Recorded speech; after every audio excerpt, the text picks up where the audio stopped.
পৃথিবীতে যত ধরনের বন্ধন রয়েছে তাহার মধ্যে বন্ধুত্বের বন্ধন বড় বন্ধন। কিন্তু বন্ধুত্বের মাঝে এভাবে মনোমালিন্যের সৃষ্টি হবে সেটা আছে ফুটেজ লক্ষ্য করে দেখুন। দুজন বন্ধু মিলেমিশে থাকে, কিন্তু বন্ধুর মাঝে এরকম শত্রু হবে সেটাকে জানতো। আসলে বন্ধু মোবাইল চার্জে দিবে বাগান বাড়িতে, কিন্তু অপর একটি বন্ধু রয়েছে সে যে এরকম সে আগেই বুঝতে পেরেছিল।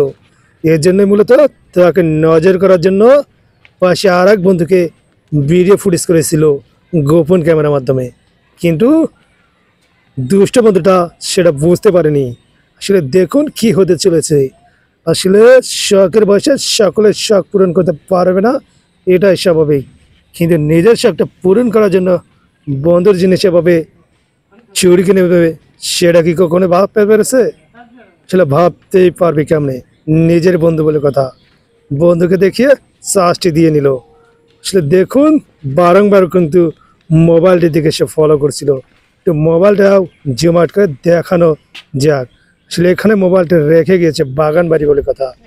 আসলে যাবে এক জায়গায়, এর জন্য মোবাইলটা এখানে রেখে দিয়ে চলে যাচ্ছিল। দুজনে কিন্তু সুন্দর করে চলে যাচ্ছে এবং তালাটি শক্ত করে দিয়ে যাবে, কিন্তু তারা কি কখনো বুঝতে পেরেছিল মোবাইলটি এভাবে উধাও হয়ে যাবে? তারপর মোবাইলটি কিনে এসেছিল সেটা একটু লক্ষ্য করুন। তো বন্ধু মিলে কিন্তু মোবাইলটি রাখলো। দেখুন তাহার একটু চলাফেরা কিন্তু রং মনে হচ্ছে, যেতে বললো কিন্তু সে যে তার সাথে গেল না।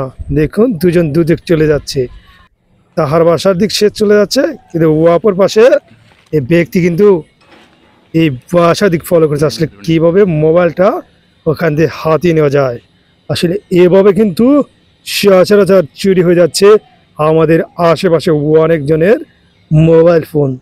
তাই আপনাদের সচেতন করার জন্য কিন্তু মূলত এ ধরনের কন্টেন্ট আমরা আপনাদের উপহার দিয়ে থাকি। দেখুন কীভাবে চুরির উদ্দেশ্যে নিজের জীবন ঝুঁকি নিয়ে উঠে যাচ্ছে। আসলে দেখুন চোরে না শোনে ধর্মের কাহিনী, এটা তো আমি প্রতিনিয়ত বলে থাকি।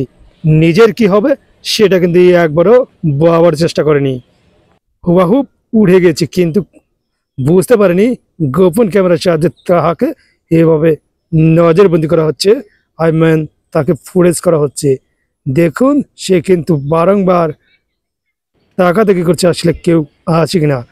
তাহার জানা মতো কেউ তো থাকার কথা না, কিন্তু সে তো বুঝতে পারেনি এখানে বিভিন্ন ধরনের ক্যামেরা সেট করা হয়েছিল অনেক আগে থেকেই।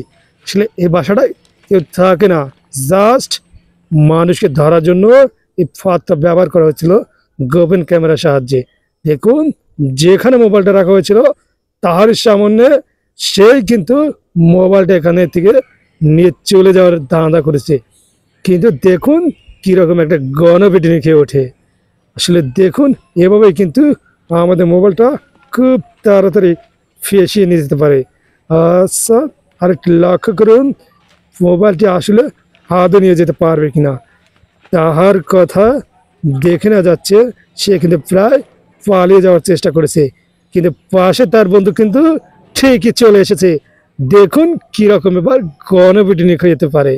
আসলে দেখুন সেও কিন্তু ওয়াচ মেরে ঠস খেয়েছে। আসলে আমি এটা কি করলাম? নিজের বন্ধুর মোবাইলটা এভাবে আমি কেন নিলাম? দেখুন ভুল স্বীকার করেছে, লাঠির জন্য তাকে তাড়া করেছে। দেখতে পাচ্ছেন তাকে তাড়া করতে করতে এক পর্যায়ে দৌড়ে ফেলে এবং তাকে ইচ্ছা মতো গণপিটুনি দেয়।